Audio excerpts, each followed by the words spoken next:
ইয়াজুল জালালি ওয়াল ইকরাম। সকালে বিকালে সন্ধ্যায় শোয়ার সময় ওঠার সময় যখন সুযোগ হয় এই জিকিরটি বেশি বেশি করি।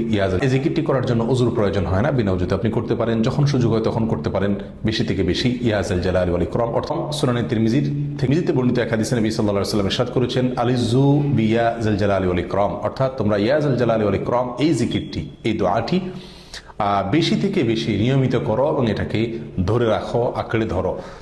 অথচ আঁকড়ে ধরা বা ধরে রাখা তো দূরের কথা, এটাকে অল্প সময় বা মাঝে মধ্যে করার আমলটাও সমাজ থেকে প্রায় বিদায়ের পথে।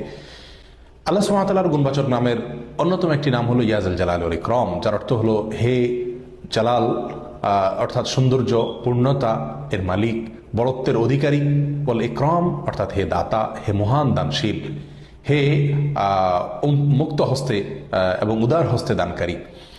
এই নামে আল্লাহ সুবহানাহু ওয়া তাআলাকে ডাকা বা আহ্বান করার মাঝে একাধারে আল্লাহ সুবহানাহু ওয়া তাআলার প্রশংসাও করা হয়, আবার তার কাছে চাওয়া হয়, প্রার্থনাও করা হয়। নিয়মিত যদি আমি এই জিকির এবং দোয়া করতে থাকি, তো তার মানে আমি আল্লাহ সুবহানাহু ওয়া তাআলার প্রশংসাও করছি, আবার আল্লাহ সুবহানাহু ওয়া তাআলার কাছে নিজের প্রার্থনা বা আরজিও পেশ করছি। আর দিকে লক্ষ্য করে আমরা বলবো, হে বড়ত্ব, পূর্ণতা, সৌন্দর্য সমস্ত কিছুর অধিকারী এবং হে দানশীল এবং মহান দাতা। প্রশংসাও করছি, আবার যখন তাকে মহান দাতা ওয়াল ইকরাম বলছি, তখন নিজের বিভিন্ন চাওয়াকে মনে মনে স্মরণ করতে পারি, না করলেও চলে, কিন্তু আল্লাহ সুবহানাহু ওয়া তাআলা যখন তাকে আমি দাতা বলছি, তিনি তো আমার প্রয়োজনীয় কথা জানেন এবং তিনি নিঃসন্দেহে সেগুলো আমাকে দান করবেন। অতএব আসুন এই বিলুপ্ত হয়ে যাওয়া আমলটিকে পুনরায় জিন্দা করার চেষ্টা করি, বেশি বেশি জিকির করি।